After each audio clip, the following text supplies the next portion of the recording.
Welcome. My name is Sergio Reynoso, and my partner is Joey, and we're doing this presentation on recreational therapists. So let's get started. A recreational therapist, the job summary of what they do is a recreational therapist is a healthcare provider that uses leisure activities to help you reach your goals.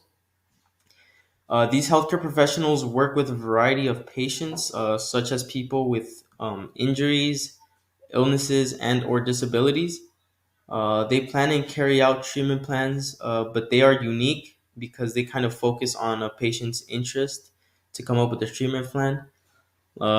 Like, for example, if a patient is into hiking and they're dealing with like more physical problems, then this recreational therapist might try to include hiking or nature walks into their treatment plan.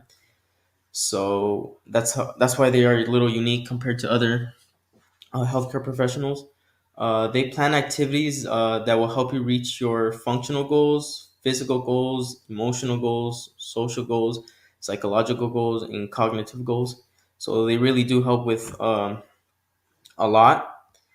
Going on to the educational requirements. To become a recreational therapist, all you need is a bachelor's degree in a healthcare field such as recreational therapy or in recreation and fitness. Sorry. Most recreational therapy programs include courses such as physiology, human anatomy, and psychology. These types of programs usually include a supervised internship, so you will get some kind of hands-on experience. It ultimately takes 4 to 5 years to get this bachelor's degree in a field such as recreational therapy and or in recreation and fitness, and finally another 14 weeks or so in the supervised internship in order to qualify for the CRTS exam, which is a required exam in order to be certified. Now, going into the certification requirements, most employers require that recreational therapists be certified. So, the National Council of Therapeutic Recreation, also known as NCTR, offers a Certified Therapeutic Recreation Specialist, also known as the CTRS credential, which most employers look for. Candidates can qualify for this certification in many different ways. The two being one, for example, requires a bachelor's degree in recreational therapy, completing a supervised internship, and passing the NCTR exam. The other option requires that the candidate pass the same exam, the NCTR exam, but it gives the candidate a little more freedom in the aspect that it allows the candidate to have a bachelor's degree that is unrelated, that with an unrelated subject to um, recreational therapy. So basically, they qualify with a combination of education and work experience. Certification requirements continued.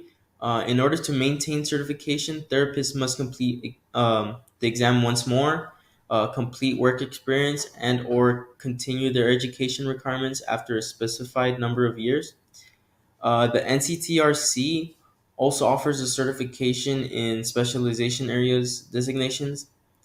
So basically, they allow you to become certified in like specialized areas. So if you would like to be focused more on behavioral health, for example, or developmental disabilities, and or adaptive sports and recreation is just three three options that you could choose from.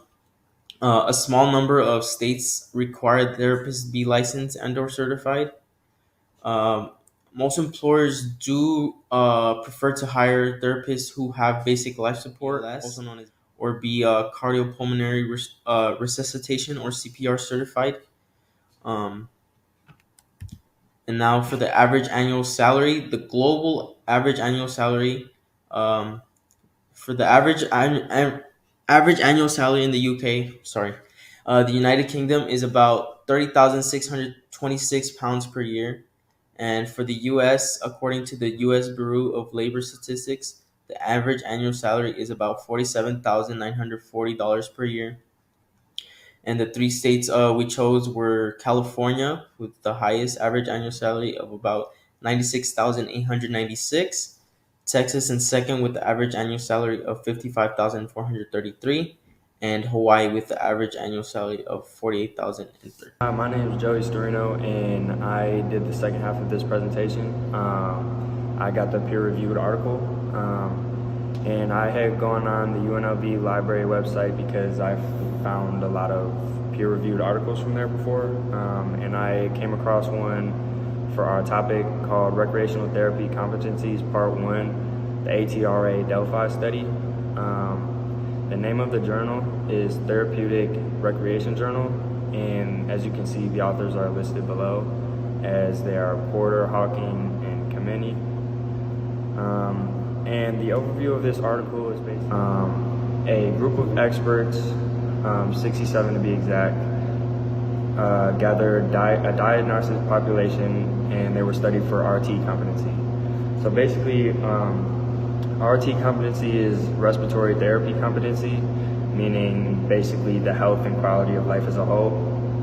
And basically, the researchers evaluated these subjects to see if they gained knowledge and skills. The whole reason behind this study to find out RT competency is to basically send them through a bunch of tests and things of that nature, which I will get to in the methods. So the methods of this article and study are that they scheduled ATRA experts to guide self-assessment and practice of RT, basically judging their subjects.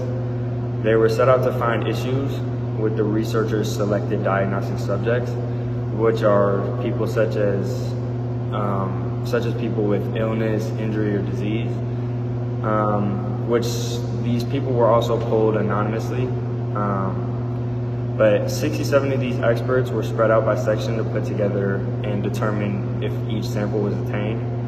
Overall, the study had around 190 diagnoses, 46 activity modalities, 169 techniques, 82 assessments, 42 theories, 120 topics, along with 47 issues. As you can tell, this study is pretty deep and needed a lot of data and analysis. As this was an intricate study and not just what they called SWOT studies, which obtained strengths, weaknesses, opportunity, and threats. This is not one of those studies. They definitely went deep into everything they could find in these subjects. Are people such as people with illness, injury, or disease, which these people were also polled anonymously. But 67 of these experts were spread out by section to put together and determine if each sample was attained. Overall, the study had around 190 diagnoses, 46 activity modalities, 169 techniques, 82 assessments, 42 theories, 120 topics, along with 47 issues. As you can tell, this study is pretty deep and needed a lot of data and analysis. As this was an intricate study and not just what they called SWOT studies, which obtained strengths, weaknesses, opportunity, and threats. This is not one of those studies. They definitely went deep into everything they could find in these subjects. The results of this study are pretty simple. The response rate that they had was exceptional. It was 65% to 82%. Children and adolescents representation was 7% higher, adults being 16% lower due to the separation of treatment-related ATRA sections. As I continue my overview, just going over some implications that they had as a study. First of all, not all the RT competencies were identified from perspectives of the authors.